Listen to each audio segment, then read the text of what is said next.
안녕하세요. 홍양표 박사입니다. 지금까지 동시를 통해서 어떻게 아이들의 뇌를 발달시킬까라고 하는 걸 가지고 여러분과 함께 이야기 나눠봤습니다. 잠깐 여러분 지금까지 했던 거 복습하는 시간으로 하고 이번 시간에는 우리 아이들에게 중요한 소통이라는 주제를 가지고 이야기를 나눠보려고 해요.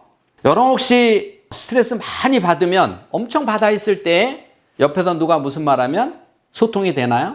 안 되죠? 결국 소통을 방해하는 요인 중에서 첫 번째 스트레스를 가지고 이야기하고자 합니다. 최근에 제가 그 아이들의 뇌를 쭉 상담하면서 많이 느끼는 게 이런 걸 느낍니다. 1년 전과 2년 전에 상담했던 패턴들하고는 많이 다른 아이들이 온다. 왜 그럴까? 혼자 고민을 해봤습니다. 우리 인간의 뇌는 하루아침에 바뀌는 것이 아니라고 늘 이야기하죠. 최소한 3개월에서 6개월 이렇게 지나야 뇌가 바뀝니다. 물론 좋은 뇌도 그 정도 바뀌지만 안 좋은 습관이나 뇌도 그 정도 되면 현상으로 나타나죠.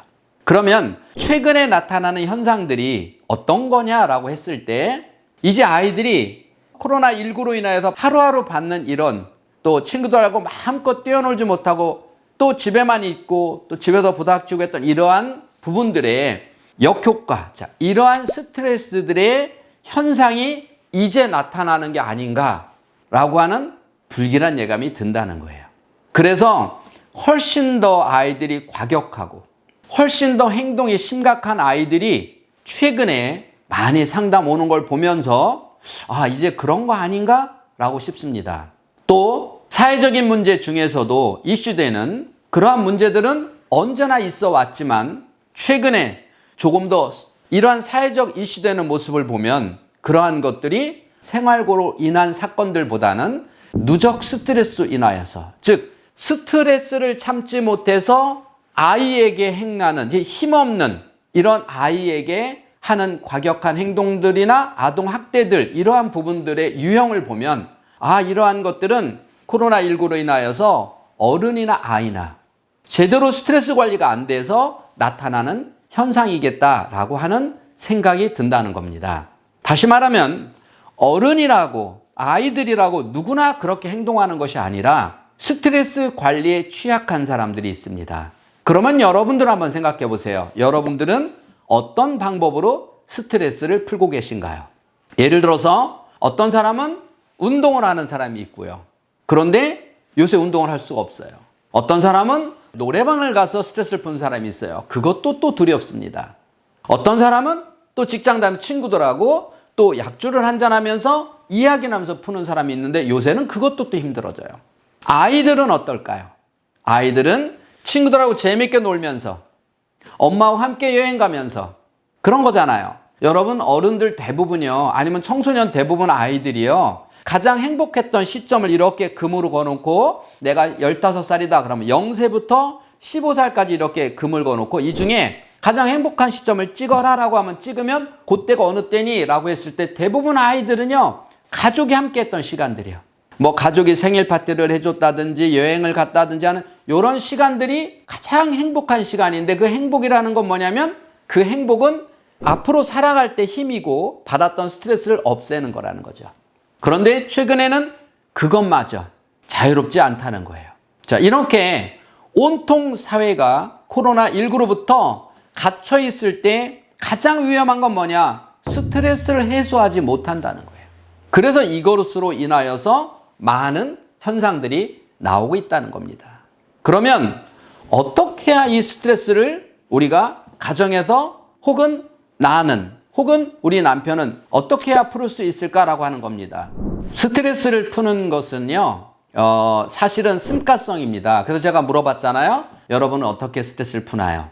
왜냐하면 항상 자기가 스트레스 푸는 방법이 있어요. 근데 제가 이 상담으로 왔을 때 보통 어른들도요 스트레스가 많은 분들은 제가 이렇게 물어봐요. 혹시 어머님, 아버님 스트레스를 어떻게 푸세요? 이렇게 물어보면 거의 대부분은요 딱히 이렇게 얘기해요. 딱히 스트레스 풀지를 않는다는 거예요. 취미 활동이 뭐예요? 딱히 바로 이렇게 해요. 다시 말해서 취미 활동 뭡니까? 내가 좋아하는 어떤 활동을 통해서 스트레스를 풀어야 되는데 되게 스트레스가 되게 많은 사람은 취미 활동이 뭐예요? 딱히 이렇게 얘기를 해요. 그럼 저는 솔루션을 제일 먼저 주는 게 뭐냐면 건전한 취미 활동을 하나 하세요. 이렇게 얘기를 합니다. 여러분 놀라운 거는요. 스트레스는요. 어느 정도 차면 버리지 않으면 병이 되니까 본능적으로 버리거든요. 그래서 스트레스를 많이 받은 사람은 러닝머신을 할 때 살살 걸을까요? 아니면 땀을 뻘뻘뻘뻘 흘리고 뛸까요? 땀을 많이 흘리는 건 뭐예요? 몸에다 스트레스 줘서 역으로 그 스트레스를 푸는 거죠. 여러분 여자분들이 찜질방 들어가잖아요. 뜨거운 데서 엄청 뜨거운 데서 있다 나오면 아 시원하다. 그 느낌이 뭐냐면 스트레스가 날아가는 거예요. 자 이렇게 스트레스는 스트레스로 푼다는 사실 아십니까? 그래서 스트레스는 운해로 푼다는 거예요. 예를 들어서 스트레스 받은 사람이 아 스트레스 때문에 책 읽어야 되겠다 이런 사람 없고 그렇잖아요? 수학 공식 푸는 사람 없다는 거죠. 그러면 어떤 습관으로 나는 스트레스를 풀었냐에 따라서 이 시기에 정말 대단한 효력이 나타날 겁니다. 예를 들어서 스트레스를 좋은 책 한 권으로 푸는 사람은 얼마든지 해소가 되죠. 그런데 만약에 스트레스를 약주를 풀던 사람은 어떻게 되겠어요? 술도 얼만큼 먹어야 스트레스를 푸느냐라고 해서 몸에 스트레스를 받을 만큼 즉 많이 마셔야 스트레스를 풀어지는 거죠. 그래서 스트레스가 많이 받으면 맥주보다는 소주, 소주보다는 더 독한 술, 이렇게 독한 걸 찾고 많이 마신단 말이에요. 자, 이렇게 습관이 들은 사람들은 그동안에 코로나19로 못 갔어요. 스트레스 쌓이면 어떻게인가 풀어야 되는데 방법이 없는 거예요. 왜? 그동안에 다른 방법으로 해보질 않았거든요. 그러니까 이분들은 빨리 스트레스 풀으면 한잔 하면서 풀어야 되는데 그게 오니까 최근에 방송에서 보니까 뭐 안 좋은 술집에 늦게까지 술을 마시다가 걸린 사람들이 있어요. 그 사람들 왜 그랬을까요? 우리가 볼 때는 저 사람들 제정신이야? 그 사람은 스트레스를 그렇게 푸는 습관이 들어있기 때문이라는 거죠. 그러면 여러분의 아이들이 어른이 됐을 때 어떤 식으로 스트레스를 풀을 것이냐? 그렇게 좋지 않은 곳에 가서 술을 마시면서 스트레스를 풀지 않게 하기 위해서는 지금부터 우리 아이가 정말 긍정적인 스트레스 푸는 방법을 만들어 줘야 되지 않을까 생각합니다.